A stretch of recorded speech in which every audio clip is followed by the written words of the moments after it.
Bagaimana jika seseorang yang mempunyai penyakit paru-paru mampu berjalan ratusan kilometer melewati hutan, gunung, dan sungai untuk mempertahankan kemerdekaan negaranya? Mungkin bagi sebagian orang hal itu dianggap mustahil. Namun, itulah yang dilakukan oleh Jenderal Sudirman, Jenderal pertama Tentara Nasional Indonesia. Meski tubuhnya digerogoti oleh penyakit dan harus ditandu oleh para prajuritnya, tetapi semangat juangan tidak pernah padam. Oke guys, kembali lagi di channel Bulkeni. Jadi pada video kali ini aku akan membahas sedikit cerita dari Jenderal Sudirman, yaitu Jenderal pertama Tentara Indonesia. Oke, tanpa berlama-lama lagi, kita akan langsung masuk ke videonya. Jenderal Sudirman lahir pada 24 Januari 1916 di Purbalingga, Jawa Tengah. Ia berasal dari keluarga yang sederhana dan kemudian diasuh oleh pamannya yang berasal dari kalangan priayi. Sudirman dikenal sebagai anak yang rajin dan memiliki semangat belajar yang tinggi. Ia menempuh pendidikan di Holland Islamic School atau HIS, kemudian melanjutkan ke Quick School, yaitu sekolah pendidikan guru. Sebelum menjadi seorang tentara, Sudirman sempat berprofesi sebagai guru. Selain mengajar, ia juga aktif dalam organisasi kepanduan Hizbul Wathan yang dibawahi oleh Muhammadiyah. Dari organisasi inilah kemampuan memimpin, kedisiplinan, dan bertanggung jawabnya mulai terbentuk. Teman-temannya mengenal Sudirman sebagai anak yang religius, jujur, disiplin, dan selalu mengutamakan kepentingan orang lain. Dari sifat-sifat inilah yang kelak membuat Sudirman dipercaya untuk menjadi pemimpin tentara. Ketika Jepang menduduki Indonesia pada tahun 1942, ia bergabung dengan Pembela Tanah Air atau PETA. Disinilah bakat kepemimpinannya mulai terlihat. Setelah Indonesia merdeka pada tanggal 17 Agustus 1945, ia bergabung dengan Badan Keamanan Rakyat, kemudian berganti nama menjadi Tentara Keamanan Rakyat hingga berubah menjadi Tentara Nasional Indonesia. Pada usia yang sangat muda, yaitu 29 tahun, Sudirman dipercaya untuk menjadi Panglima Besar pertama Tentara Indonesia. Keputusan ini diambil bukan tanpa alasan. Ia dikenal sebagai pemimpin yang dekat dengan para prajuritnya, berani mengambil keputusan, dan selalu berada di depan ketika berperang.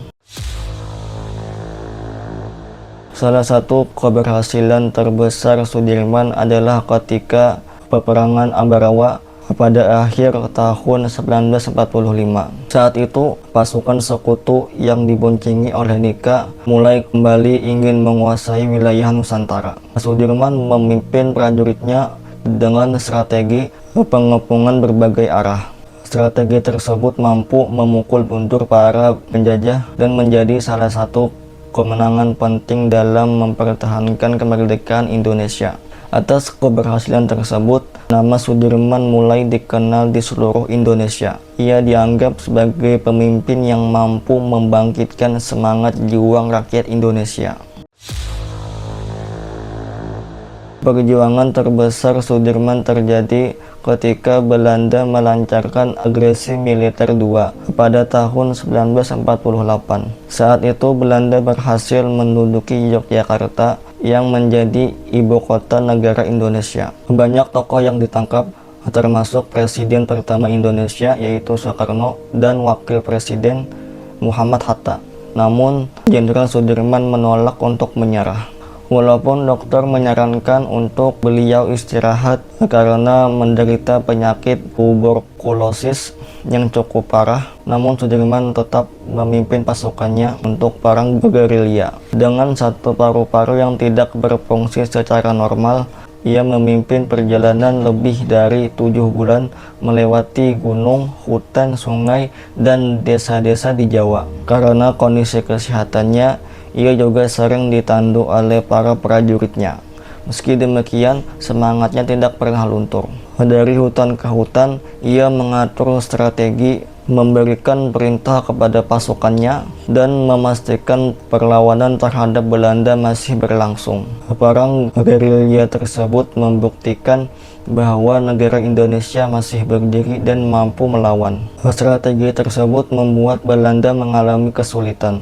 Mereka tidak bisa menghancurkan seluruh kekuatan dari TNI. Perlawanan inilah yang membuat dunia internasional memberikan tekanan kepada Belanda hingga akhirnya mengakui kedaulatan Indonesia.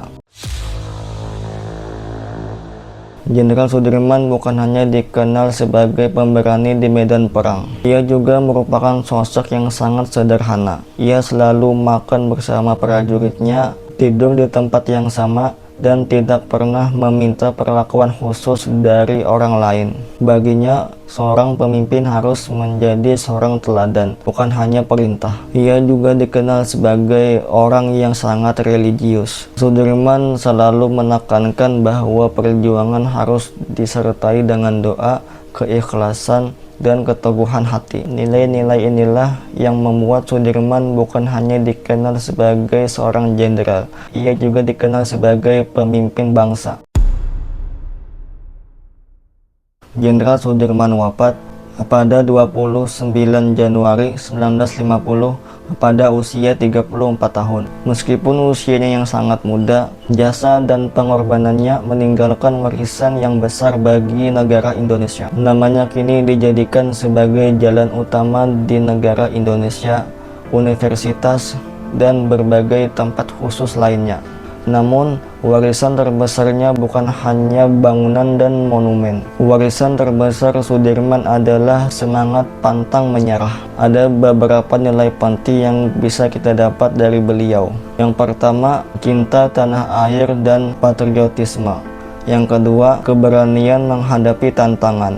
Yang ketiga, disiplin dan bertanggung jawab. Yang keempat, kepemimpinan yang rendah hati. Yang kelima, keteguhan iman dan kejujuran. Dan yang terakhir adalah semangat persatuan serta gotong royong yang membangun negara Indonesia.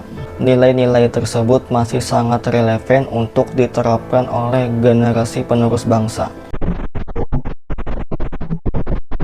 Itu dia cerita singkat dari Jenderal Sudirman. Terima kasih kepada kalian yang sudah menonton video ini sampai akhir.